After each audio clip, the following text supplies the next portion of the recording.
This video is part of the biochemical test lab, and it's to show how to perform the oxidase and catalase tests. To perform these tests, you need to have the bacteria grown on tryptic soy agar slants that I showed you how to set up before. This is a series of images of the three bacteria grown on the slants, and you can see growth on all three, and so I know I'm ready to go to the next part of the experiment. So you're going to need the grown cultures of the tryptic soy agar, and you're going to need a candle, also a transfer pipette and inoculating loops, and you're going to need the filter circle paper that you got from the kit, along with the oxidase reagent bottle. And of course, you'll need the isopropanol disinfectant for all the tools. The first test we're going to perform is the oxidase test. So you're going to need the filter paper, and you're going to cut it into 3 equal sections. On each of those sections, I have them labeled with the bacteria that I'm going to test on it. So once you have those 3 that are cut, you're ready to do the oxidase test. So I have one filter paper on some paper towels, and I have my slant of the bacteria that's grown. This happens to be E. coli. So again, these are slants that we set up previously and have grown until you see bacterial growth on the surface of the slant. And the goal is to get the bacteria onto the filter paper first. So the way that we're going to do that is using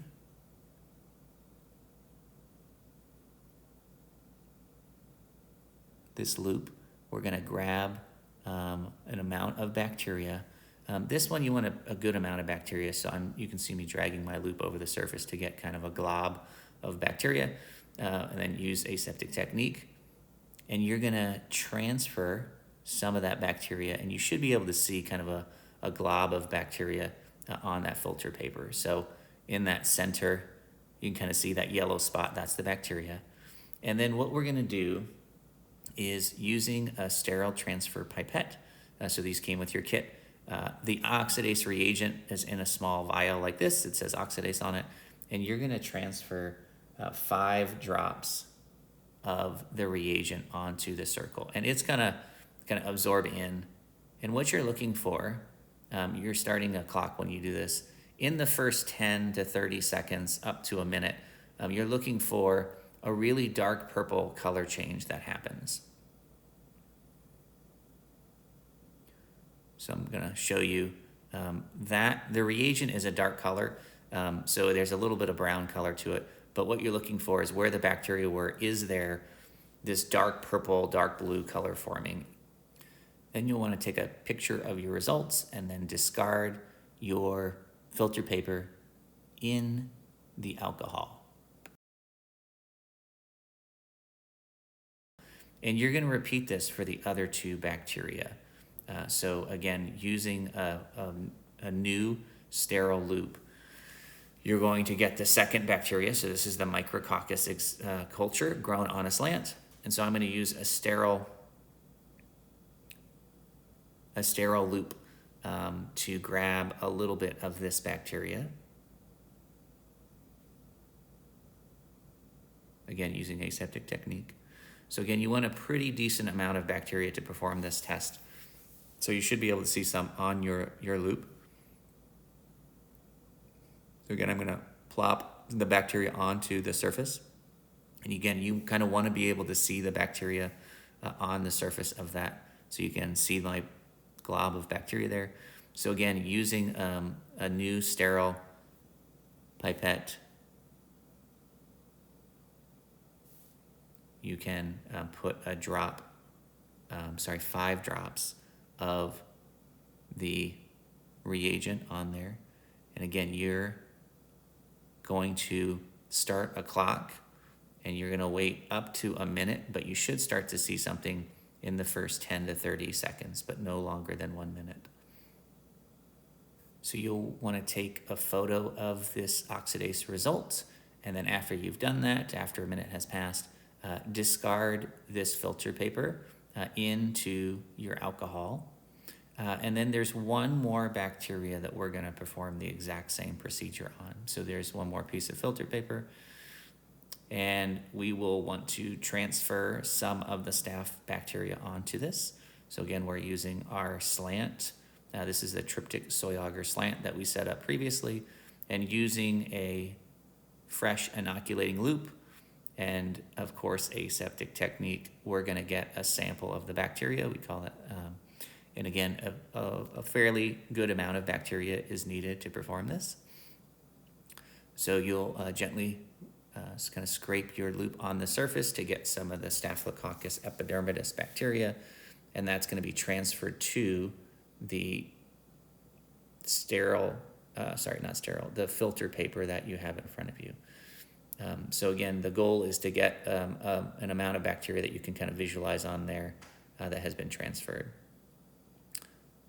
And then using a transfer pipette, we are going to put 5 drops of the oxidase reagent onto the surface of that filter paper, again dropping it on where the bacteria were placed, and you're looking for a color change that happens almost immediately, but in the first 10 to 30 seconds, you should see a color change to a dark purple or a dark blue if the bacteria have oxidase. If there's no color change, then the bacteria do not have oxidase. So you'll take a picture of your results between 30 seconds and a minute after, and then discard your filter paper that's used into that alcohol. The other thing that you're going to want to do is saturate your paper towels with your disinfectant solution and let them sit for 20 minutes and then put them in the garbage. Next, we're going to do the catalase test. And so for this, you're going to need the same 3 cultures of bacteria, a candle, a transfer pipette, inoculating loops. And for this, you're going to need the microscope slides and the hydrogen peroxide reagent bottle that was included in your kit. Of course, you'll also need the isopropyl alcohol disinfectant solution for your tools. So using the wax pencil, you're going to subdivide your slides into 2 halves and label the halves with control, E. coli, micrococcus, and staph. And then, of course, we are going to add the appropriate bacteria to the region of the slide that's labeled. So using a sterile loop, you're going to grab some of the bacteria. You do, again, want a pretty good amount of bacteria, and then you're going to add it to the glass slide where it's labeled. So you should be able to see a small blob of bacteria that has transferred. So that was the Staphylococcus. And then this is, again, using the slant of bacteria that you've previously grown. You're going to get some of the bacteria using a sterile loop and transfer it to the slide. So this was micrococcus, and so you should, again, see a small blob of micrococcus on that slide. And there's one more bacteria that we need to transfer, which is the E. coli. So using a 3rd sterile loop, we're going to transfer E. coli from the slant culture that we've grown previously. You should see the bacteria on the surface so that when you transfer it to the slide, you'll see a small area of bacteria that's on the slide. So those are the 3 bacteria. The 4th half is a control, so that has no bacteria placed there. This is what the slide should look like. You can see bacteria on all 3 sections and no bacteria in the control. So you're going to use the hydrogen peroxide reagent to put 1 drop on each of these 4 sections. It's best to have your slides on a dark background to visualize the reaction. What you're looking for is the formation of bubbles. If you see bubbles, that means the bacteria have catalase or the bacteria are catalase positive. If you fail to see any bubbles, then the bacteria lack the enzyme catalase and they are considered catalase negative. Look carefully at each of your areas of your slides and look for the presence or absence of bubbles. Take a picture of your observations so you can include it with your assignment. And once you're done, you're going to discard your slides in your isopropyl alcohol disinfectant bath for at least 30 minutes.